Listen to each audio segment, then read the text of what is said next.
Fala galera, está no ar mais um Café com a ADM, a sua dose de cafeína nos negócios, e o nosso papo hoje é sobre marketing e consumo. Eu vou receber aqui uma fera no assunto, que é o Leonardo Tonini, o cofundador da Emerge Ventures, uma gestora que vem ganhando destaque ao investir e operar marcas emergentes de consumo. Com mais de 2 décadas de experiência em empresas como Kraft Foods e Mondelez Internacional, o Tonini migrou para o universo de Venture Capital com uma proposta diferente, não apenas aportar capital, mas atuar diretamente na construção e na escala dos negócios. E nesse episódio nós vamos explorar como identificar marcas com potencial real de crescimento, os bastidores da expansão de empresas de consumo, os desafios de distribuição no Brasil e o que separa marcas promissoras daquelas que realmente se tornam líderes de mercado. Fica com a gente que esse episódio está especialmente cafeinado. Daqui a pouquinho, Leonardo Tonini chega por aqui. Toda vez que alguém sobe um palco, entra em uma reunião estratégica ou faz uma apresentação importante, uma pergunta sempre aparece, mesmo que em silêncio. Essa pessoa merece ser lembrada? Bom, eu sou o Cris Andrade e ao longo da minha trajetória eu percebi que o problema não está em falar mal, está em confundir oratória com posicionamento. Muita gente fala bem, faz bons slides, domina o conteúdo técnico, mas ainda assim sai esquecível daquela apresentação. E o meu trabalho, ele começa exatamente onde os treinamentos tradicionais param. E aqui não é sobre falar bonito, é sobre estruturar a própria história para gerar autoridade, conexão emocional e oportunidades reais de negócio. Eu atuo como mentor de apresentações e ajudo empresários, especialistas e palestrantes a transformarem suas vivências pessoais e profissionais em narrativas estratégicas, claras, humanas e memoráveis. Seja através de curso online, imersões ou até mesmo mentorias individuais premium. O foco é sempre o mesmo: fazer com que o público não apenas entenda a mensagem a ser transmitida, mas se lembre muito bem de quem apresentou. Se você se apresenta em reuniões, eventos, palcos ou até mesmo em uma conversa informal e sente que poderia gerar mais impacto e ter mais reconhecimento, fala comigo agora mesmo e descubra como essa mentoria pode transformar a sua comunicação. Você já percebeu que dados e inteligência artificial deixaram de ser assunto só de tecnologia? Hoje quem não entende isso fica para trás, independentemente da área. Marketing, finanças, RH, gestão, produto, vendas, tudo passa por dados e IA. E foi pensando nisso que a Triple Ten criou o MBA em Data Science e Inteligência Artificial, um programa pensado para profissionais de mercado que precisam usar dados e IA de forma prática, estratégica e aplicada ao dia a dia, mesmo sem formação técnica prévia. A Triple Ten é uma organização internacional de educação em tecnologia, presente nos Estados Unidos, Europa e América Latina, e faz parte da Nibios Group, referência global em infraestrutura de IA. O MBA une formação técnica, visão de negócios e aplicação prática, com certificação reconhecida pelo MEC no Brasil e certificações internacionais, como a AWS Academy e a Arizona State University. Tudo isso com metodologia baseada em projetos reais, acompanhamento próximo e foco em preparar você para tomar decisões melhores e liderar em um mercado cada vez mais orientado por dados. Se você quer crescer, se reposicionar ou assumir protagonismo na era da inteligência artificial, conheça o MBA da Triple Ten. Acesse tripletem.com.br/MBA ou o link na descrição do episódio para conferir todas as informações sobre o programa. E se decidir começar, você ainda pode aproveitar 10% de desconto com o cupom exclusivo ADM10. Sem mais delongas, vamos receber o nosso entrevistado de hoje, Leonardo Tonini. Que honra te receber por aqui. Seja muito bem-vindo ao nosso Café com a ADM. Muito obrigado pelo convite, Leandro. A honra é toda minha. Certeza que vai ser um papo bacana. Muito bem. Bom, hoje temos uma dupla sertaneja por aqui, né? Leandro e Leonardo, então aqui ó, já estamos nos afinando aqui para começar aqui esse bate-papo. Bom, Léo, me conta aí, eu queria que você começasse contando aqui pra gente como é que foi a sua trajetória no mundo corporativo, né? Antes da gente começar a falar de Venture Capital, né? A história da Emerge, eu queria que você comentasse um pouquinho dessa trajetória. Você chegou a ser CMO da Mondelez e por que você decidiu sair da vida corporativa após 2 décadas para investir em marcas, né? Conta pra gente aí essa história. Maravilha. Bom, eu sempre gostei de marketing, né? Foram quase 20 anos como executivo na Kraft, Mondelez. Muita gente não conhece as empresas, mas conhece as marcas, né? Então, tanto a Kraft quanto a Mondelez a empresa que é dona de marcas super icônicas como Biscoito Oreo, Chocolate Lacta, Bebidas Tang, Clube Social, né, os snacks, né, a líder global em snacks. E o mercado de consumo sempre foi uma grande paixão, né, porque sempre tem essa dinâmica do giro rápido, do aprendizado, né, de uma velocidade, que é uma coisa que eu sempre gostei, né, essa sensação de todo dia estar aprendendo alguma coisa nova, se desafiando, né, e, poxa, tive uma carreira bem promissora e bem tradicional de uma certa forma, né, eu brinco com aquele modelinho antigo de sucesso, entre aspas, né, do trainee até um C-level em 20 anos, né, foi o que eu acabei atingindo, né, mas o que sempre me moveu nesse mercado sempre foi resolver grandes problemas, né? Eu sempre gostava de crescimento, né? De desenvolver pessoas, negócios, processos, né? Resolver grandes problemas. E o que tem acontecido na última década no mundo, não apenas no Brasil, é uma mudança muito grande nessa categoria de bens de consumo, né? Que são esses produtos de giro rápido que a gente encontra no supermercado, né? Perfeito. Quando eu comecei essa jornada, eram categorias de altíssimo crescimento, né? E recentemente são categorias que crescem muito menos, né? E o que é mais interessante é que cada vez mais essas grandes multinacionais, né, são empresas que são sonho de consumo para muita gente, né, têm tido muita dificuldade em crescer. Então o que acontece é, nos últimos 10 anos com a digitalização, começou a se tornar cada vez mais fácil novas marcas criarem produtos e se comunicarem diretamente com pequenos nichos. E essas pequenas marcas têm crescido de maneira muito mais rápida do que os grandes gigantes de consumo, né? E veio daí a minha necessidade ou a intenção de mover para startup, né? Tem uma estatística que eu gosto de dizer que ela é muito forte. Você pega o mercado americano na década passada, metade do crescimento do mercado americano de bens de consumo veio de pequenas e médias marcas. Então você tem os gigantes que não conseguem crescer e o crescimento está nos pequenos, né? Que tem muito mais agilidade, velocidade, né? Todo esse playbook de startup que a gente ouviu falar em tecnologia e que não foi tão bem implementado ainda no mundo de consumo, principalmente no Brasil, que é o que a gente está se propondo a fazer aqui na Emerge Ventures, né? Então isso é talvez um breve apanhado aí do começo da história para a virada do que eu faço hoje. Pô, que legal. Então conta pra gente, né, alguns cases de vocês, algumas marcas que vocês investem. E eu também fiquei com uma dúvida, né? Quando você falou desse crescimento mais lento dessas grandes indústrias, eu queria saber também a sua visão sobre isso, se tem algum impacto dessa mudança geracional.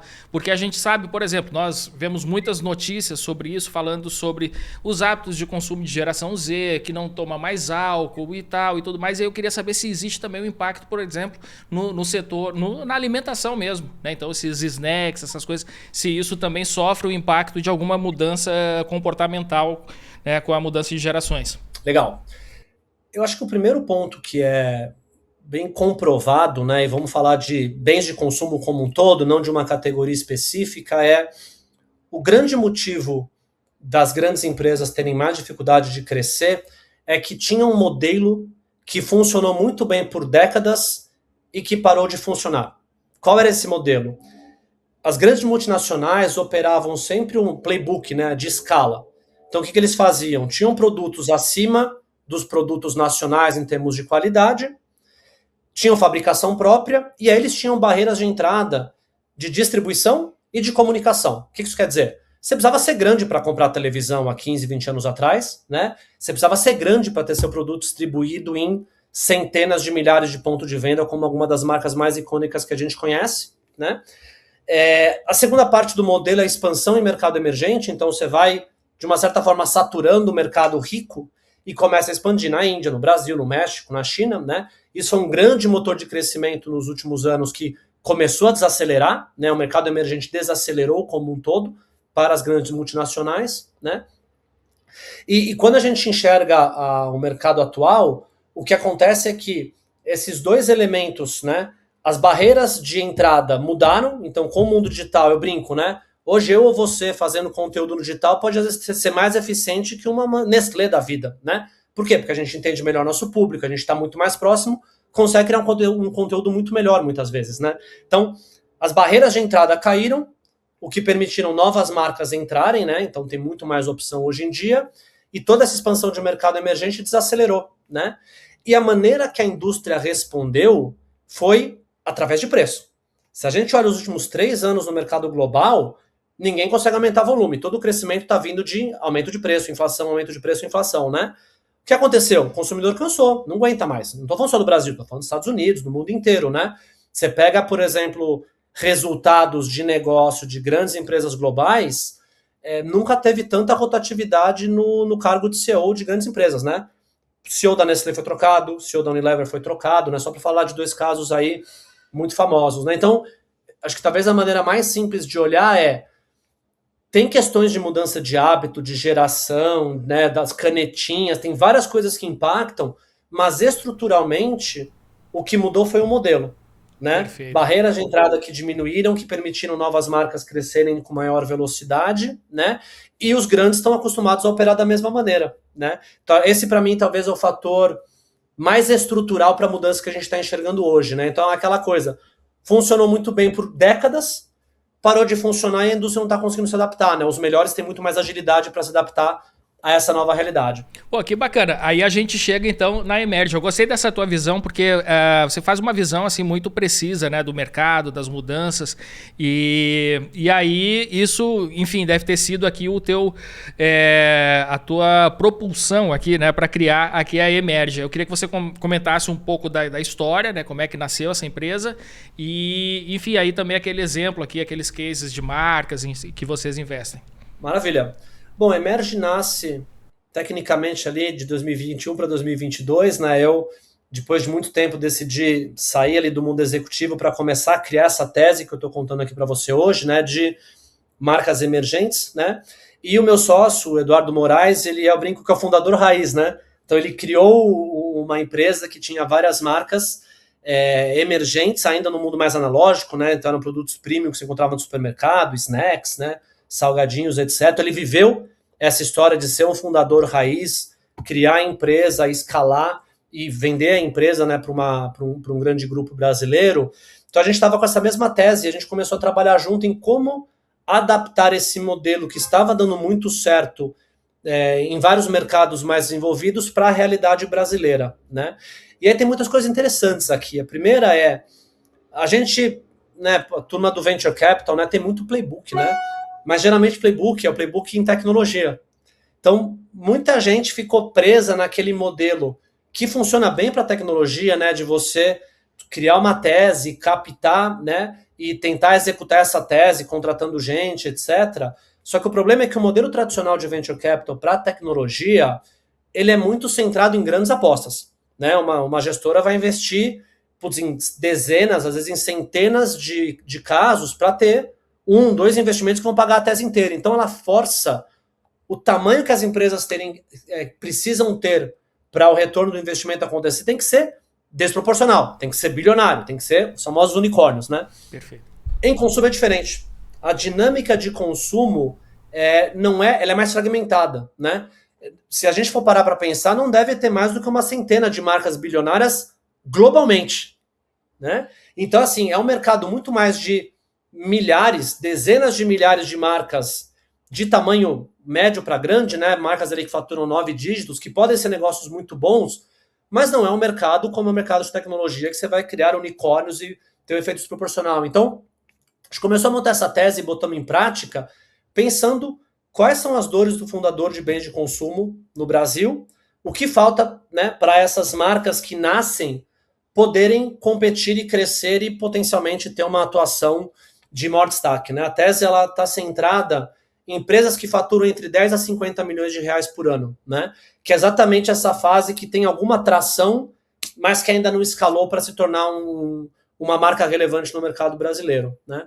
E aí acho que talvez, você perguntou de casos, né? Talvez o caso mais interessante é o primeiro por ter mais tempo, né? Que é da Vita. Então, a gente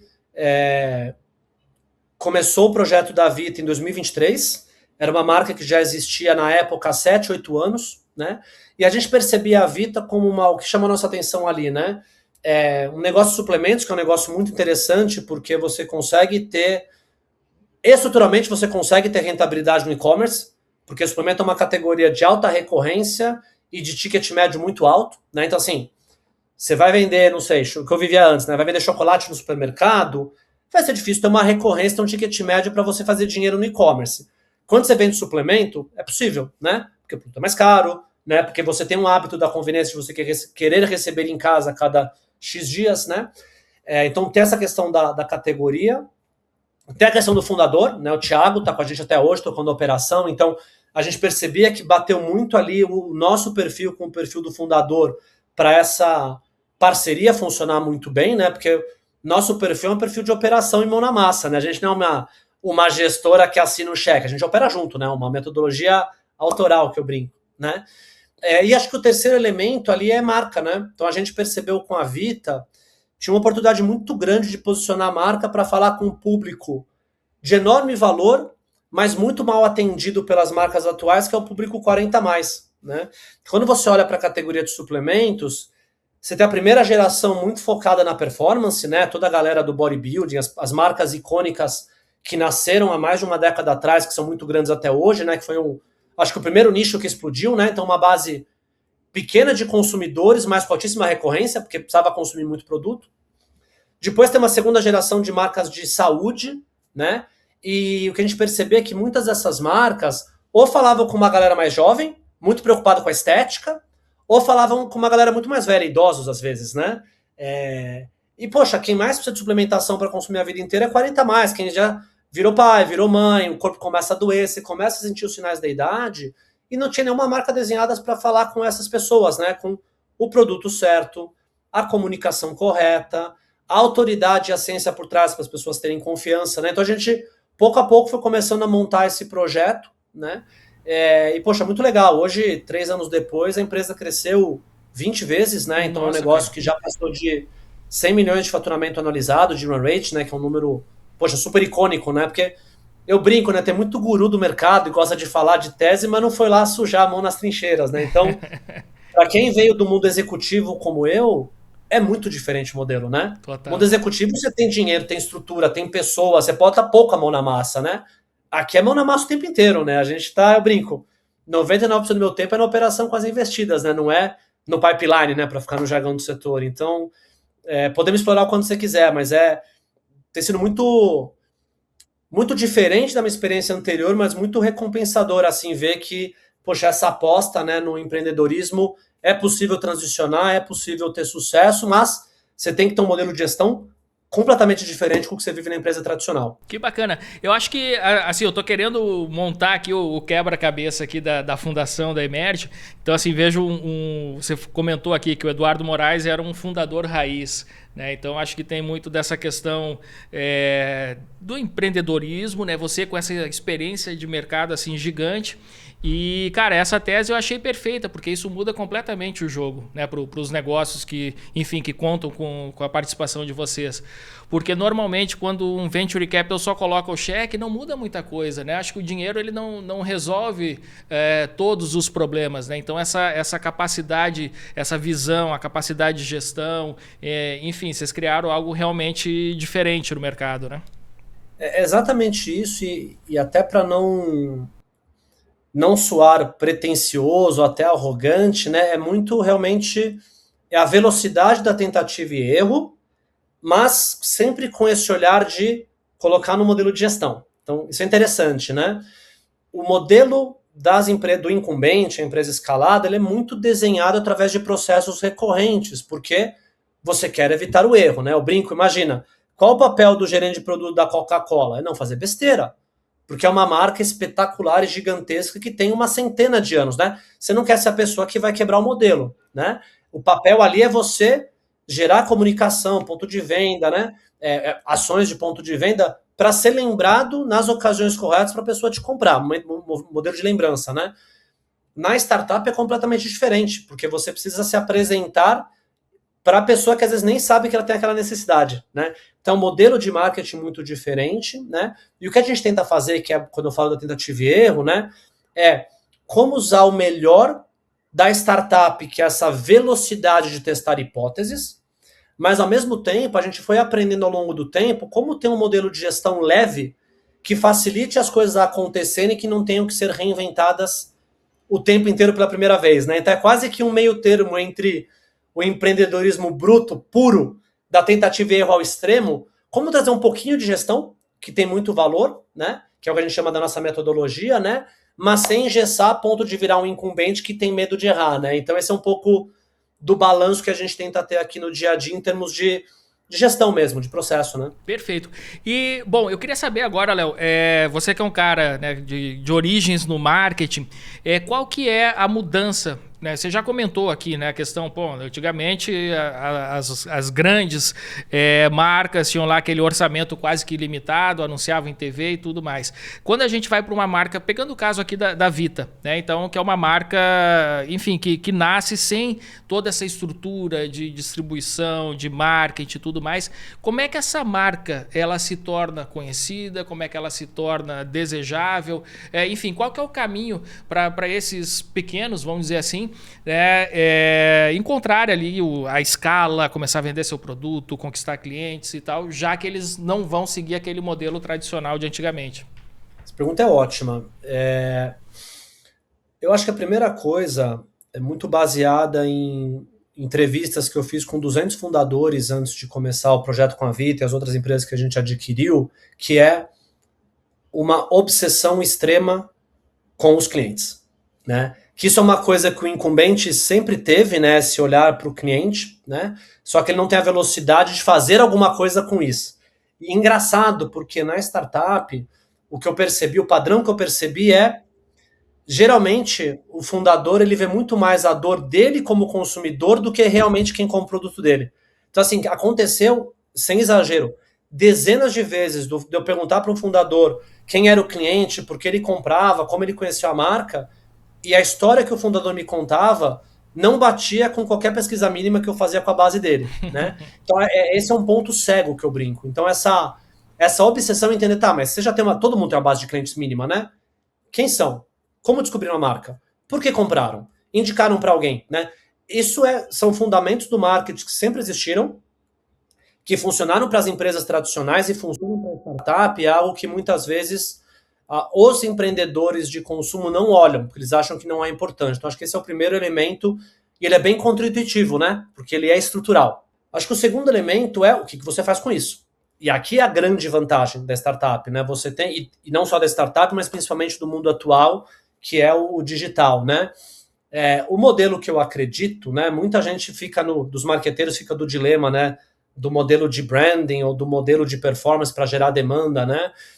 Honestamente, eu vejo que se você conhece extremamente bem o seu cliente, número 1, se você tem uma estrutura, uma modelagem financeira minimamente estruturada, e quando eu digo modelagem financeira não é um business plan perfeito, mas cara, você sabe qual que é a tua margem bruta e qual que tem que ser o seu preço para você ter o mínimo de margem de contribuição que permite você investir em marketing para crescer?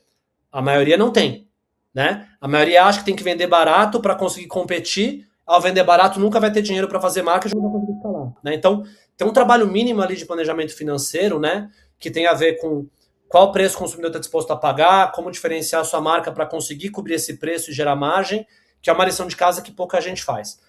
Então, se você tem um entendimento do consumidor e uma modelagem financeira bem feita, minimamente, aí você pode usar o poder e a velocidade do marketing digital, né? Assim, eu realmente acredito que, por mais que o custo de aquisição de mídia paga tenha explodido e vai continuar crescendo, ainda é uma ferramenta muito poderosa de escala se você tem as duas primeiras coisas muito bem feitas, né? O desafio é esse, poxa, como entender com quem falar, o que falar, quais são os diferenciais, né? E ter os targets corretos, né, para você poder investir, para começar a fazer um trabalho de geração de demanda. Tem muitas marcas hoje, principalmente produto de desembolso mais baixo, que não vão conseguir funcionar no e-commerce, porque o ticket é baixo, né? Dá para fazer um trabalho muito bom também no digital para gerar conhecimento e vender no físico, mas aí, de novo, tem que ter uma disciplina em, tá, com quem eu quero falar, onde essa pessoa compra para combinar uma coisa com a outra, né? Então, acho que, resumindo, né? Entendimento profundo do seu cliente, uma modelagem financeira mínima com um olhar muito forte para a margem bruta, né? E como você testa canais de marketing, que é o que vai te permitir escalar com velocidade, talvez são as 3 dicas mais relevantes para o tipo de marca que a gente olha, né? Que já tem algum nível de tração e que a gente espera aí que tenha potencial de passar de 10 milhões de faturamento para a gente ter interesse de aportar e ir junto para a próxima etapa. Legal. Cara, eu estava pensando aqui, né, enquanto você estava falando, então você comentou sobre custo de aquisição dentro do marketing digital. Isso é uma questão que a gente está sempre discutindo por aqui, lógico, porque a gente também anuncia bastante, sobretudo produtos digitais, quer dizer, unicamente produtos digitais. E a gente vê cada vez mais a nossa margem encolhendo por conta desse custo de aquisição, né, maior. Aí o que acontece, né? Quando a gente vai para um produto físico, ele tem toda uma estrutura, né, de custos atrelada ali àquele produto, fabricação, embalagem e tal, tudo mais. Então ele tem um custo assim que, lógico, né, dependendo do produto, ele pode se tornar quase que inviável quando você soma esse custo de aquisição de cliente, né, através dos anúncios. E aí eu queria saber, você comentou aqui, né? Então tem caminhos, tudo mais, mas uma marca que aposta exclusivamente no digital, no e-commerce, né? E ela tem que lidar com essa... praticamente uma nova força de Porter aqui. Eu não sei se ele chegou a atualizar aqui o modelo, mas o marketing ali ele também influencia totalmente, né? Os custos, né? Com o marketing eles influenciam totalmente ali no sucesso de um negócio. Então eu queria que você comentasse isso, né? Qual que é o caminho então, né? Então produto, essa questão, atenção ao cliente, saber quem é o cliente e tal, tudo mais, mas a questão dos custos também eu acho que são fundamentais aí para essa conta fechar. Mas essa questão do custo de aquisição do cliente, essa para mim, a mais preocupante na equação, porque é uma que você não controla, você não consegue, né, ter um controle perfeito sobre ela, como você tem de todo o resto da cadeia, né? Exato. Acho que tem dois caminhos aqui, né? A maneira que eu gosto de pensar, a primeira questão é qual categoria você está jogando, qual que é a dinâmica dessa categoria, né? Então, por exemplo, quando você vê, e até pela nossa própria experiência, né? A gente tem três empresas no grupo, 2 são de suplementos e uma de cosméticos. Por quê? São categorias que têm um ticket médio bastante alto que o e-commerce para em pé sozinho, né? De novo, por quê? Com ticket alto você consegue, né, garantir custo de aquisição, estruturar recompra, né? Ao passo que categorias com ticket muito mais baixo e com frequência de compra muito mais frequente, né? Refrigerante, chocolate, salgadinho, etc., bastante improvável que o modelo puramente digital vai funcionar. Acho que esse é o primeiro elemento. Então, entender qual a dinâmica da categoria que você opera, número 1. E daqui a pouco eu trago casos reais, tá? O número 2, em qualquer cenário, em 2026, você não utilizar o marketing digital para gerar demanda acho que é o erro mais capital, né? Porque mesmo quem está no físico, você consegue, sendo criativo, ter muito mais eficiência para sua marca ser descoberta no digital, porque no final do dia é a qualidade do seu conteúdo, né, do que a mídia tradicional, que depende de custo de produção, que depende de custo de mídia puro, né? Então, a gente tem...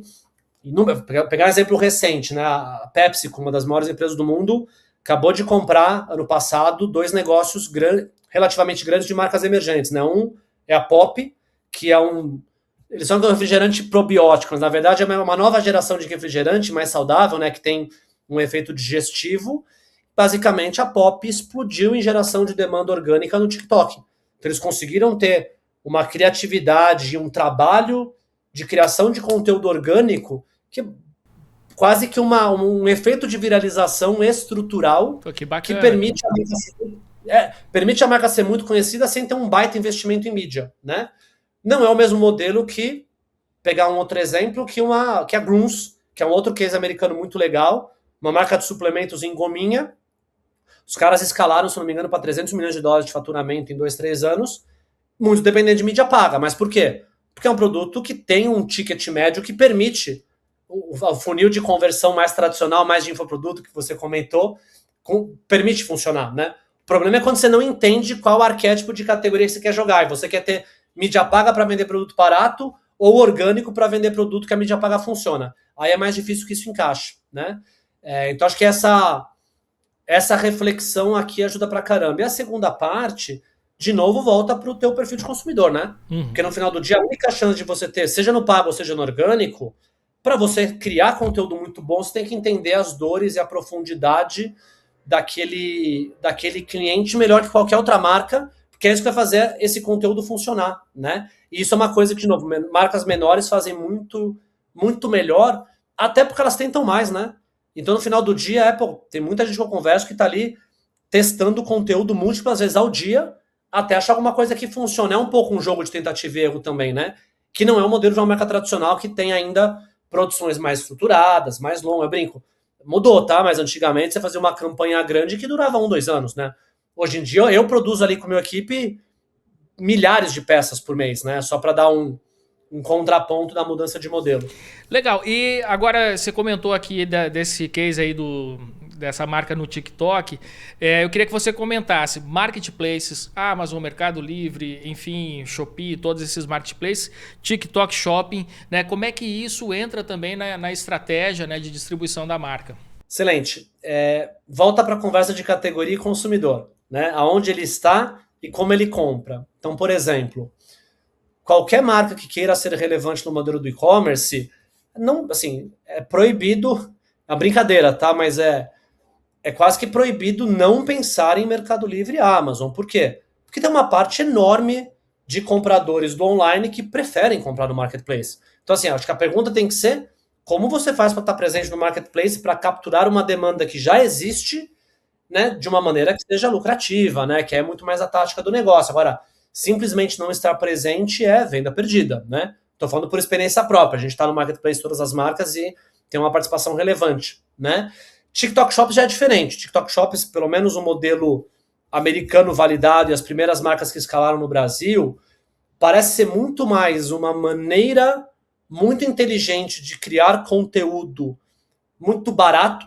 É quase que uma ferramenta de conhecimento que faz os outros canais performarem melhor do que somente um canal de aquisição. Para algumas marcas funciona, principalmente produto ticket mais baixo, categorias de beleza, né, alguma coisa em saúde, até escala, mas às vezes tem que dar muito desconto, né? Nem sempre a conta fecha no DRE do canal. Mas o grande modelo que funciona em vários lugares é você ter uma máquina de afiliados falando da sua marca o tempo inteiro, né? Tem alguns casos no Brasil recente que estão fazendo um belíssimo trabalho aí também, né? Mas, de novo, é um papel bem diferente do que dos marketplaces tradicionais, né? Shopping é a mesma coisa, é outro ticket, outra categoria. Então sempre volta para... Eu gosto de voltar para o básico, né? Quem é o consumidor, qual a categoria, quais os canais que ele compra e como triangular isso com as mensagens corretas, né? É simples na teoria, para executar é que é difícil. Muito bem, vamos contar outros cases aqui da Emerge. Nós temos também a PetV, queria que você comentasse. Agora, recentemente, teve aqui no nosso programa aqui o Sérgio Zimmermann, da Pets Cobase, né? Então, queria que você comentasse também sobre a PetV, como é que foi esse investimento na PetV e os diferenciais também da marca. Né? Boa. Eu assisti a entrevista com o Sérgio Zimmermann, foi incrível, que legal. uma aula. Muito, acho que da nossa tese, da categoria, dá para copiar e colar da história que o Sérgio contou, né? Ali na PetV, o que a gente enxerga é o segmento pet tem sido, dentro desse universo de consumo, provavelmente o segmento de maior crescimento composto nas últimas décadas, né? Porque várias tendências que mudaram o comportamento das pessoas, né? A principal delas é a humanização dos pets, né? A gente volta lá para os anos 80, ele ficava fora de casa. Hoje ele é tratado em muitas famílias como um filho, né? Então, toda essa dinâmica, né, do crescimento do mercado pet, da humanização dos pets, fazem com que cada vez mais a gente queira replicar os comportamentos humanos também para os animais. Então, o que acontece é óbvio que uma história de longevidade, né, passa a ter muito valor. Imagina o seguinte, qual que é a grande dor da categoria? Que a idade, né, do cãozinho ali, que é o nosso caso principal, mas de qualquer pet geral, mas principalmente cães, sempre, assim, é sempre mais curta que a idade do humano, né? Então tudo que você puder fazer para prolongar a vida, para ter mais anos ao lado do seu companheiro, você vai fazer, né? Então esse é um pouco do pilar central da tese, né? Como a gente cria a categoria de suplementação canina no Brasil. Então, o que é mais legal do projeto, né? Então a gente comprou a operação 100% no começo do ano passado, né? A empresa está crescendo, está indo muito bem, mas é muito essa dinâmica de conscientização e educação do mercado de qual é o papel que a suplementação pode ter para ajudar na vida saudável dos cães, né? Para eles viverem mais e viverem melhor, né? Então é interessante porque eu consigo trazer muitos paralelos do que a gente traz da suplementação humana com a Vita para o caso da PetV, mas tem muitas coisas que são específicas da categoria, né? Porque, de novo, suplementação humana já é um mercado muito grande, que já cresce, é muito de como participar desse mercado. Na suplementação canina é quase que criar um mercado, né? Porque se você for olhar o nicho de suplementação pet ainda é pequeno, né? Então muda um pouco a natureza, mas tem sido bastante desafiador e divertido, eu diria, né? Esse processo de educar, conscientizar e gerar demanda no universo de suplementação canina do Brasil. Que bacana. E me conta, também é só e-commerce ou já está em lojas e, enfim? Mais de 90, ele tá presente, né? Tem algumas lojas da Pets, inclusive, mas o grosso é o e-commerce, porque isso é interessante, né? Eu gosto de pensar o omnichannel, né? A omnicanalidade, muito partindo das dores do consumidor e da categoria, né? Então, o que acontece? Se a categoria é uma categoria ainda muito pequena, não é somente estando presente numa loja física, escondidinho na farmácia, que a categoria vai ser desenvolvida. O e-commerce, ele acaba tendo naturalmente... Tem muito mais espaço para educar no e-commerce, né? Com os ads, né? Com as propagandas, os anúncios, com o site, né? Porque tem muito mais espaço para contar a história do que estando escondido na farmácia, ali escondida dentro de um pet shop, né? Então tá muito nisso, né? Mas é óbvio que no futuro o físico passa a ter um papel quando essa categoria começa a ter mais maturidade, né? Mas ainda tem muito que caminhar ainda no digital antes de evoluir para o físico. Mas são completamente complementares. Muito bem. Agora eu queria que você comentasse, né, o que chama a atenção de vocês, né? Agora indo para a parte dessa mentalidade dos investidores. O que vocês procuram, vocês estão procurando, né? Então, para quem está nos escutando aqui, que tem uma marca, o que chama a atenção de vocês? Conta aí para gente, Léo. Boa.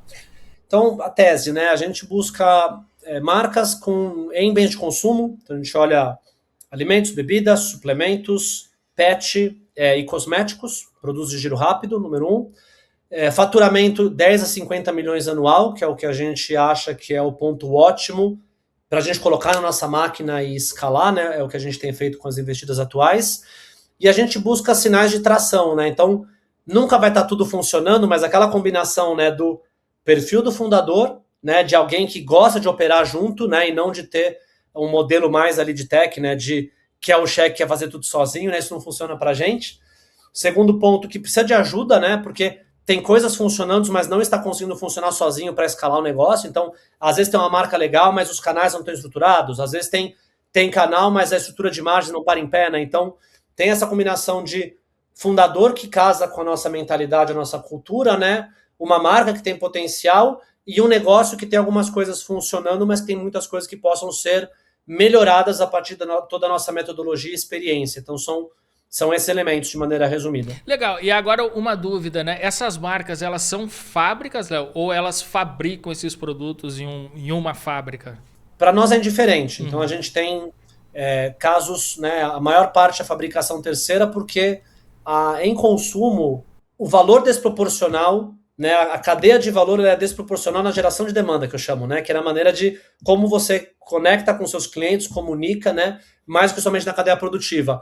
Cadeia produtiva tem muito peso na escala, né, mas para marcas emergentes é um modelo muito diferente, né. Muitas dessas marcas, inclusive, têm custos maiores de marketing do que custo de produto, né. Então imagina, você não faz sentido empatar, entre aspas, capital numa fábrica própria, sendo que o teu maior desafio é escalar o negócio e comunicar, né, então é um modelo diferente, né? Perfeito. Não, eu já estou pensando aqui, Léo, que tu sabe que eu sou um Tinder humano aqui, conectando aqui os negócios.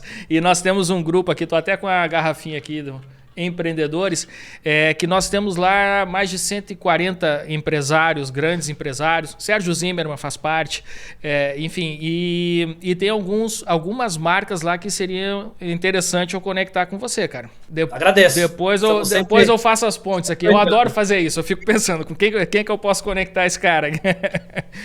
Muito bem. Prazer. Legal. E bom, aí pra gente terminar o nosso bate-papo aqui, Léo, quais são as tendências que você enxerga para esse mercado de consumo atualmente? Quais são os horizontes para os próximos anos? O que deve impactar o portfólio de investimentos da Emerge? O que eu acho muito interessante que está por trás dessa pergunta, né, às vezes a gente pergunta o que muda, mas o mais legal é pensar o que não muda, né? Então, por exemplo, quando a gente olha para a nossa tese, né, tem muitas coisas que não mudam e só vão crescer. Então, por exemplo, esse olhar da funcionalidade, da saúde, né? não vai voltar para trás, né? Então, vou pegar um exemplo bem simplista, né? Talvez as duas categorias, eu escrevi esses dias no LinkedIn, né? Você pega, de novo, eu só falo de mercado americano porque tem mais dados, tá? Mas vale a mesma coisa para o Brasil. Até o final da década, energéticos e suplementação já vão ser uma categoria maior do que chocolate nos Estados Unidos. Por quê? Porque energético resolve a dor do foco, da energia de você se manter ativo, né? E suplementação, saúde, né? Então, no final do dia, essa é uma tendência sem volta. Não para de crescer, né? E quanto mais cresce, mais o mercado vai ser fragmentado para diferentes perfis de cliente, que dá espaço para mais marcas jogarem. Então, eu vejo cada vez mais essa fragmentação de consumo, né? Mais marcas entrando no mercado, resolvendo dores diferentes do que os incumbentes que estão aí desde sempre, né? E é isso que abre o espaço para novas marcas vencerem, né? Acho que esse é o primeiro elemento. O segundo ponto, que eu acho bem rico, eu acho que é importante qualquer investidor, ou mesmo os operadores, é importante ter apego à tese, não às táticas, né? Então, você perguntou de TikTok Shops, falamos aqui de Meta, né, de Google, etc. Isso muda, né? Então, assim, qual que é o melhor canal? Que eu te falar hoje vai mudar no ano que vem. Agora, o que não vai mudar? A necessidade de suplementação para o público 40+, só vai crescer. Então, a gente também tem que ser muito bom em como se manter extremamente relevante, conectado em como conseguir atualizar esse modelo de operação que muda todo santo dia, né? Semana passada eu tirei quase que uma semana off só para trabalhar em criação de agentes autônomos de AI para ajudar a gente aqui no nosso método, por exemplo, né?